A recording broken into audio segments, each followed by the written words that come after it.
जय माता दी सभी को। सभी का स्वागत है मेरे यूट्यूब चैनल पर। और अब सावन शुरू हो गया है, तो सावन महीने की सबको बहुत बहुत शुभकामनाएं। आप सभी जानते हैं कि सावन में पार्थिव शिवलिंग का कितना बड़ा महत्व है।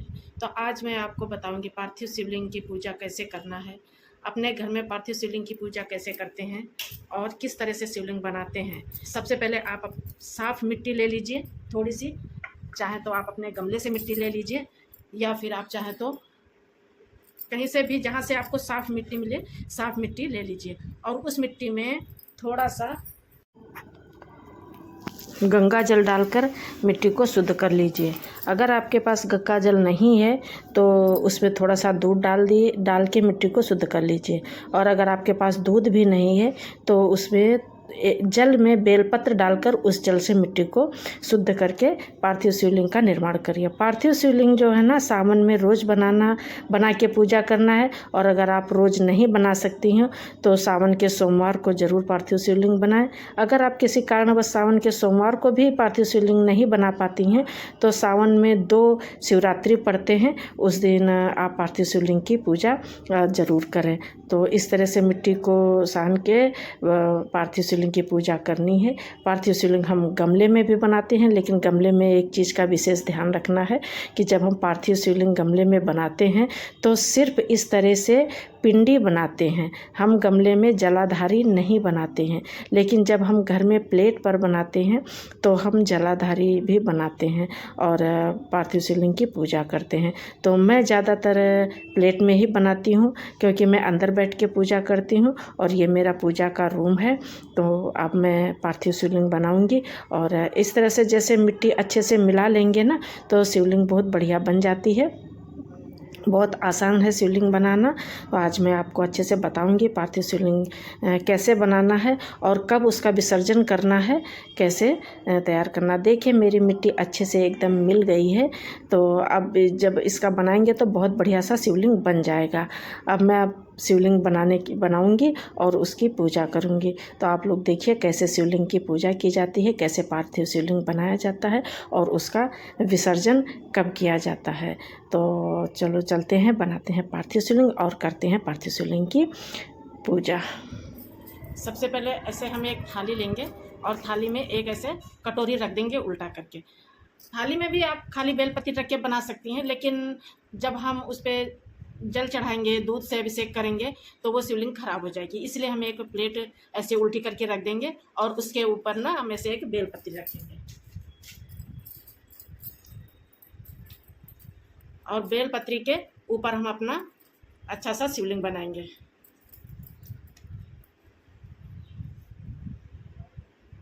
ये हर हर महादेव शिवाय नमस्तुभ्यं, श्री शिवाय नमस्तुभ्यं, श्री शिवाय नमस्तुभ्यं। ऐसे हम शिवलिंग बनाएंगे और इस तरह से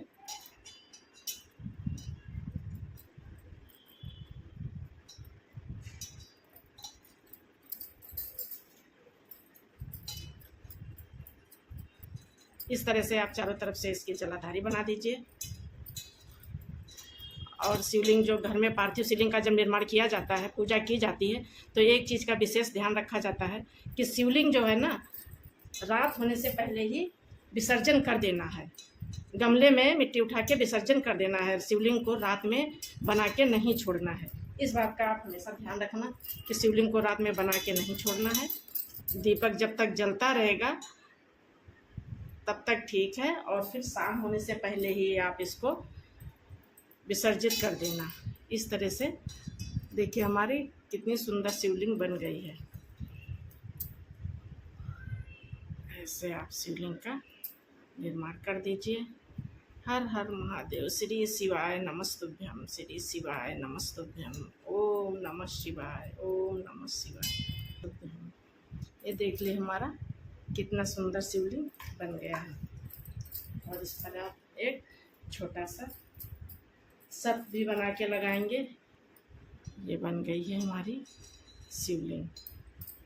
अब जैसे रोज़ बनाना है तो आप आराम से ऐसे बना के और पूजन कर सकती हैं घर में ही। अब पार्थिव शिवलिंग की हम पूजा करेंगे। बनाने के बाद सबसे पहले हम जल चढ़ाएंगे। श्री शिवाय नमस्तुभ्यं, श्री शिवाय नमस्तुभ्यं, श्री शिवाय नमस्तुभ्यं, श्री शिवाय नमस्तुभ्यं। देखिए ना, पूरा थाली में चला जाता है।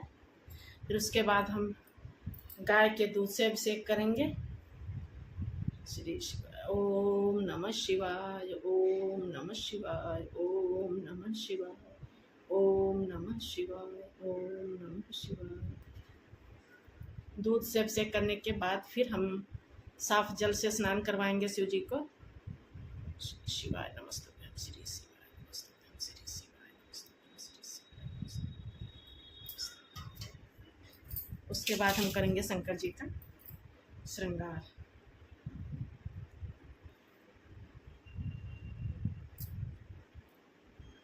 श्री शिवाय नमस्तुभ्यं। इस तरह हम शंकर जी को चंदन लगाएंगे। नाग देवता को भी चंदन लगाएंगे और ज्यादादारी को भी सजा देंगे अच्छे से। श्री शिवाय नमस्तुभ्यं, श्री शिवाय नमस्तुभ्यं, श्री शिवाय नमस्तुभ्यं, श्री शिवाय नमस्तुभ्यं, श्री शिवाय नमस्तुभ्यं, श्री शिवाय नमस्तुभ्यं। फिर हम वस्त्र स्वरूप कलावा चढ़ाएंगे शंकर जी को।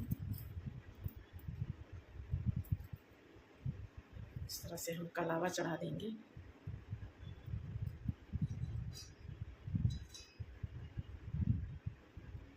जो जो चीज़ आपके पास घर में उपस्थित है, आपके पास है, तो उस चीज़ से आप पूजन कर सकती हैं।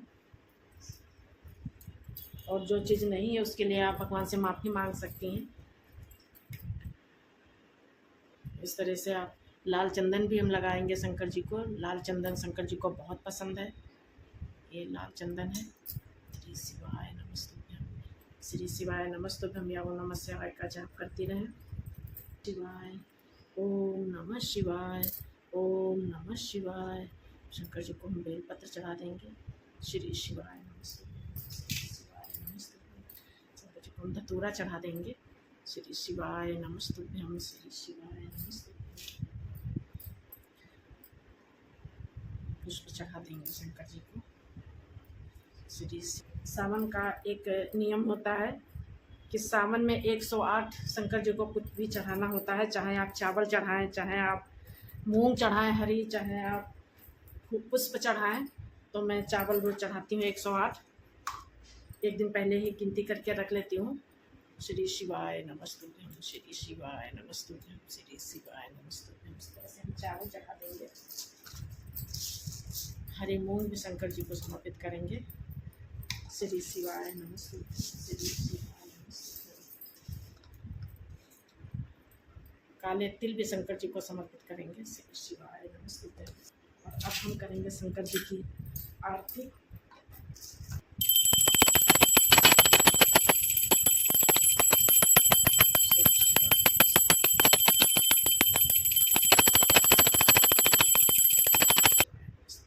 दीपक को जला यहीं छोड़ दीजिए। जब तक दीपक जलता रहेगा तब तक आप अपना और काम कर लीजिए। और 1-2 घंटे बाद जब भी आप शाम से पहले ही इसको विसर्जित करके गमले में डाल देना। इसको रात में ऐसे नहीं छोड़ना है। इस तरह आप अच्छे से घर में शिवलिंग बना के शंकर जी की पूजा कर सकती हैं। सावन में आप रोज़ पूजा करिए शंकर जी की, इस तरह अपने घर में पार्थिव शिवलिंग की। और आप थाली में नहीं तो आप गमले में करिए। और अगर रोज़ नहीं कर सकती तो सोमवार को ज़रूर करिए। मैं तो थाली में ही करती हूँ अंदर बैठ के, क्योंकि ये मेरा पूजा का रूम है। और इसी के साथ सबको सावन की ढेर सारी शुभकामनाएं।